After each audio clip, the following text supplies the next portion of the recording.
the money, money, money. Bitch got money, money, honey. She's my life. Every time I look into her eyes, I get butterflies. I'm so glad she's with me and no other guys. I'd like to see her never try, but she's my wife. Yeah, yeah, I'm living a high life. முத்துக்கள் சிரிக்கும் நிலத்தில் தித்திக்கும் நினைப்பை விதைக்கும் முத்துக்கள் சிரிக்கும் மெல்லிய காதல் பூக்கும் என் காதல் ஒன்றே மிக உயர்ந்ததடி அதை வானம் அண்ணாந்து பார்க்கும்.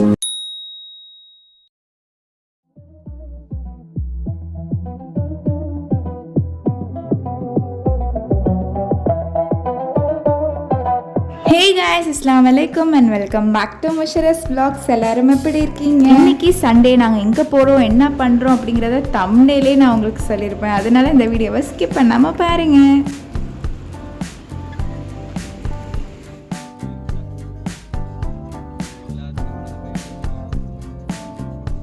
இப்போ நாங்கள் எங்கே போகிறோம் அப்படின்னு பார்த்தீங்கன்னா எஸ்எஸ் பிரியாணி கடைக்கு தான். எஸ்எஸ் பிரியாணிக்கு எதுக்கு போவோம்? பிரியாணி வாங்க தான். ஸோ அதுக்கு தான் ஆன்லைனில் ஆர்டர் போட்டாச்சு. பட் நம்ம ஏரியாவுக்கு டெலிவரி இல்லாததுனால நாங்கள் நேரடியாக போய் எடுத்துக்கிறதுக்காக போயிருக்கோம். ரீசெண்ட் வீடியோவில் புகையாக வந்தது ஒரு பில்டிங்கில் இங்கே ஃபயர் அப்படின்லாம் சொல்லியிருப்பேன். ஸோ அது இந்த வேர் ஹவுஸ் தான். இது ஒரு வெஜிடபிள் வேர் ஹவுஸ்.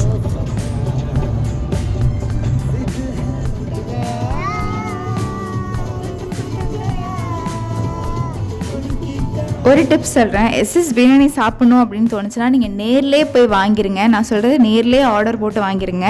ஆன்லைனில் ஆர்டர் போடாதீங்க. ஏன்னா நேரில் உங்களுக்கு ரொம்ப கம்மியான விலையில் அவங்க பேம்ப்ளெட்லேயே போட்டிருக்காங்க. ஆன்லைனில் நம்ம அதர் பார்ட்டி ஆப்பில் நம்ம ஆர்டர் போடுறதுனால அவங்க வேறு கமிஷன் வச்சு எக்ஸ்ட்ரா காசு பே பண்ணுற மாதிரி இருக்குது. மட்டன் பிரியாணி 50 ரூபாய் தான். நூலில் பார்த்தீங்கன்னா அப்படியே ஸோ நேரில் போய் வாங்கினதுனால இந்த ஒரு டிஃப்ரென்ஸ் எங்களுக்கு தெரிஞ்சது. அதனால நெக்ஸ்ட் டைம் நாங்கள் வாங்குறப்போ நேரில் தான் வாங்குவோம். அதுக்கு தான் உங்களுக்கும் சொல்லுங்கள். வீட்டுக்கு வந்து பிரியாணி திறந்து சாப்பிட்டுட்டு கடைசியாக அந்த குலாப் ஜாமுனை சாப்பிட்றப்போ அல்ட்டியாக இருந்தது.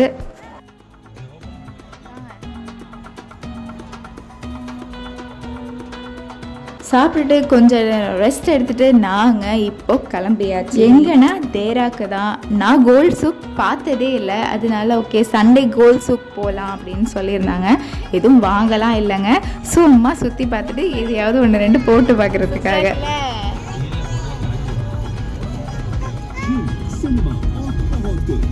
கோல்ட் சூக் போகலாமா?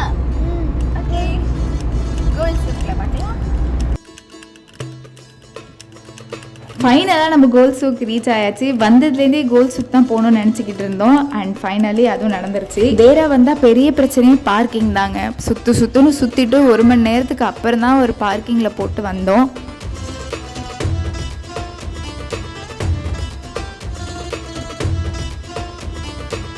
ரொம்ப பியூட்டிஃபுல்லாக இருந்தது. என்ட்ரன்ஸே பார்த்தீங்கன்னா கோல்ட் சூக் கேட் 1 கேட் 2லாம் போட்டு வச்சுருந்தாங்க. அண்ட் உள்ள ஃபேன்லாம் ஃபிக்ஸ் பண்ணி வச்சுருந்தாங்க. புழுக்கும் இருக்கக்கூடாது, யாருக்கும் வேர்க்கக்கூடாது அப்படின்னு சொல்லிட்டு. அண்ட் கோல்ட் கலெக்ஷன்ஸ் ஒன்றும் பங்கமாக இருந்தது டிஸ்பிளேல உள்ளதெல்லாம்.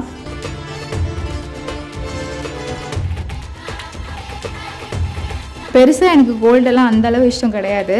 பட் நம்மளே ஆசையை தூண்டிடுவாங்க போல இருக்குது இதுக்குள்ளே போனால். ஸோ அந்தளவு அழகழகான கலெக்ஷன்ஸ்லாம் வச்சுருந்தாங்க.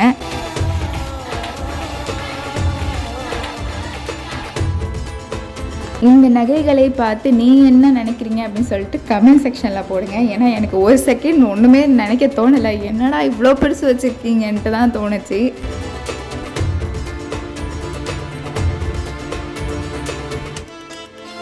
அடுத்தது இவ்வளோ பெருசாக யார் போடுறான்னு செஞ்சு வச்சுருக்காங்க அப்படிங்கிற மாதிரி தோணுச்சு. ஸோ உங்களுக்கு இதை பார்த்துட்டு என்ன தோணுது அப்படின்னு சொல்லிட்டு கமெண்ட்டில் போடுங்க, நானும் தெரிஞ்சுக்கிறேன்.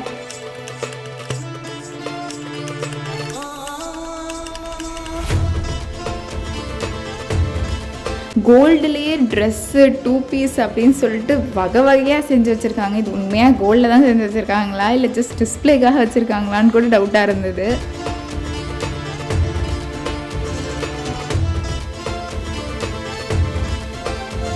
நல்ல வேளை நாங்கள் ஒரு 5 o'clock ஈவினிங் டைம் அந்த மாதிரி போனதுனால கொஞ்சம் அந்த அளவு வேர்க்காமல் இருந்தது. ப்ளஸ் ஃபேனும் வச்சுருந்ததுனால.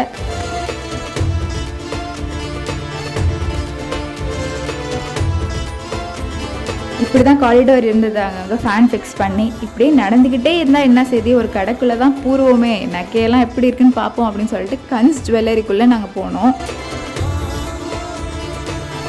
சும்மா பிரேஸ்லெட் பார்ப்போம் அப்படின்னு சொல்லிட்டு பார்த்தோம் நாங்கள். அண்ட் கலெக்ஷன்ஸுமே பார்த்திங்கன்னா நல்ல நல்ல கலெக்ஷன்ஸாக தான் வச்சுருந்தாங்க கன்ஸில்.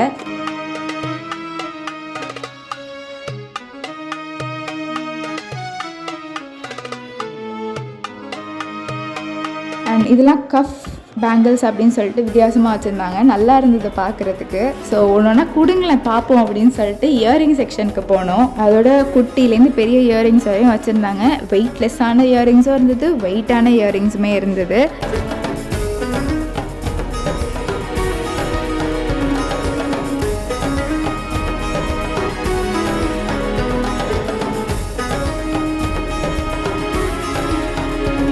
ஸோ எனக்கு பிடிச்ச மாதிரி ஒரு சில கலெக்ஷன்ஸ்லாம் நான் பார்த்து எடுத்து உங்களுக்கு நான் காட்டியிருக்கேன். மேபி யாருக்காவது பிடிச்சிருக்குன்னா நீங்கள் இதை பார்த்து ஸ்க்ரீன்ஷாட் எடுத்து கன்ஸ் ஜுவல்லரி போய் வாங்கிக்கலாம். இது ப்ரொமோஷன்லாம் கிடையாதுப்பா, சும்மா நான் போயிருந்தேன், கலெக்ஷன் பார்த்தேன், பிடிச்சதை வீடியோ எடுத்துகிட்டு உங்களுக்கு நான் காட்டுறேன்.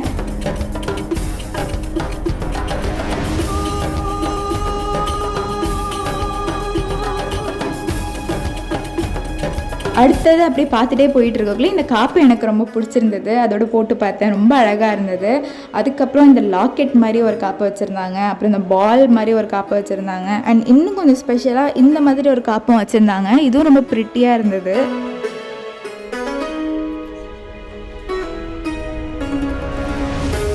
அடுத்தது இந்த பேங்கிள் அழகாக இருந்தது. இதுக்கு பேர் ஏதோ கஃப் பேங்கிள்னு சொல்லியிருந்தாங்க. ஒரு மாதிரி ப்ரெஸ் பண்ணால் லாக் ஆகிக்குது, ப்ரெஸ் பண்ணால் ஓப்பன் ஆகிடுது. அதில் நிறைய மாடல்ஸ் வச்சுருந்தாங்க. அப்புறம் பிரேஸ்லெட்டில் 1-2 கையில் போட்டு பார்த்தேன், எல்லாமே ப்ரிட்டியாக இருந்தது. கலெக்ஷன்ஸ் உண்மையிலேயும் நல்லா இருந்தது அங்கே.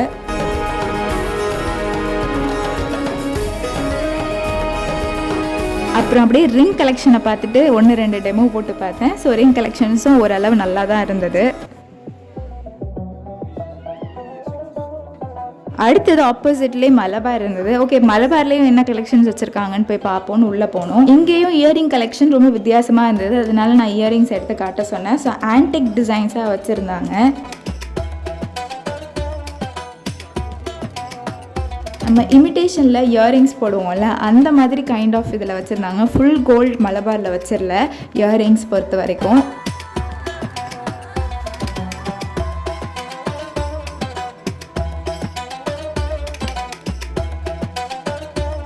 நெக்லஸில் பார்த்திங்கன்னா ரொம்ப அழகான டிசைன்ஸாக, மைன்யூட் டிசைன்ஸ்லாம் அழகழகாக இருந்தது.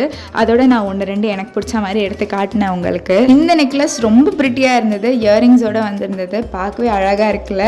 அதுக்கப்புறம் இந்த 2மே இன்னும் ப்ரிட்டியாக இருந்தது. அதுக்கப்புறம் இந்த பால் செயின்லாம் எல்லாருக்கும் பிடிக்கும்னு நினைக்கிறேன், அந்த மாதிரி பால் செயினும் வச்சுருந்தாங்க.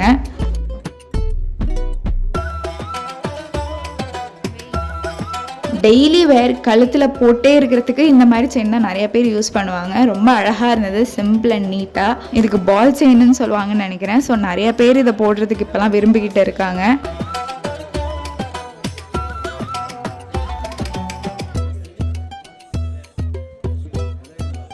ரொம்ப ப்ரிட்டியாக இருந்தது. இன்கேஸ் இமிட்டேஷனாக இருந்தால் நான் வாங்கியிருப்பேன்.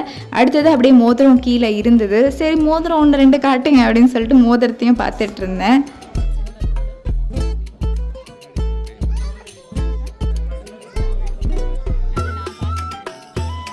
ஸோ மலபார்லேயும் உங்களுக்கு மோதிரம் எல்லாமே வந்து ப்ரிட்டி கலெக்ஷன்ஸாக வச்சுருக்காங்க கன்ஸை விட. பட் கன்ஸில் மற்றது எல்லாமே ரொம்ப சூப்பராக இருந்துச்சு. அண்ட் மேக்கிங் சார்ஜுமே கன்ஸில் நாங்கள் கேட்குறோம் வந்து ரீசனபிளாக வச்சுருந்தாங்க மேக்கிங் சார்ஜ். பட் மலபாரில் ரொம்ப ஹை ப்ரைஸாக சொல்லியிருந்தாங்க.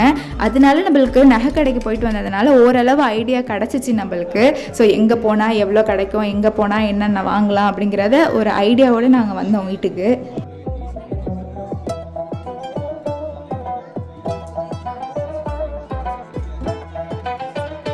மலபாரில் நிறைய ஆன்டிக் கலெக்ஷன்ஸ் வச்சுருந்தாங்க. ஃபார் எக்ஸாம்பிள் ஆன்டிக்னா அங்கங்கே பிங்க் ஸ்டோன்ஸ் வச்சு, க்ரீன் ஸ்டோன்ஸ் வச்சு, இந்த மாதிரி கலெக்ஷன்ஸ் நிறையா இருந்தது அங்கே.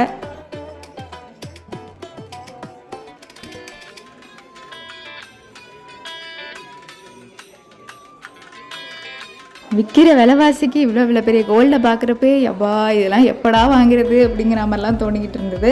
இங்கே நிறைய வந்து டிஸ்கவுண்ட்ஸும் ஏதோ போயிட்டு இருந்தது மலபாரில். பட் என்ன மேக்கிங் சார்ஜ்லாம் ஹெவியாக இருக்கிறதுனால நீங்கள் என்னத்தை டிஸ்கவுண்ட் போட்டாலும் பிரயோஜனமே இல்லைடாங்கிற மாதிரி தான் இருந்தது.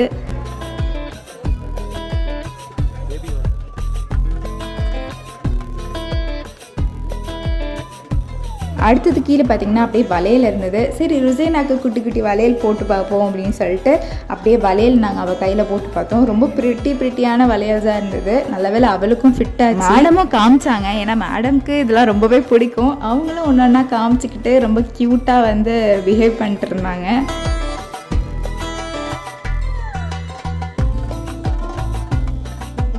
கடைசியாக இந்த 3 வேலையிலையும் போட்டு பார்த்துக்கிட்டு இருந்தோம். ரொம்ப ப்ரிட்டியாக இருந்தது. அப்புறம் பேபிஸ்க்கு ஆங்க்லெட், பெரியவங்களுக்கு ஆங்க்லெட் எல்லாமே வச்சுருந்தாங்க. பார்த்துட்டு நாங்கள் அப்படியே வெளியே வந்தாச்சு. வெளியே வந்து நான் கொஞ்சம் நேரம் உட்காந்துருந்தேன். ஸோ இதுதான் பார்த்தீங்கன்னா அந்த ஃபுல் ஏரியா. இந்த ஏரியா ஃபுல்லாகவே உங்களுக்கு கோல்ட் ஷாப் தான். அதனால தான் உங்களுக்கு சோக் அப்படின்னு வச்சுருக்காங்க.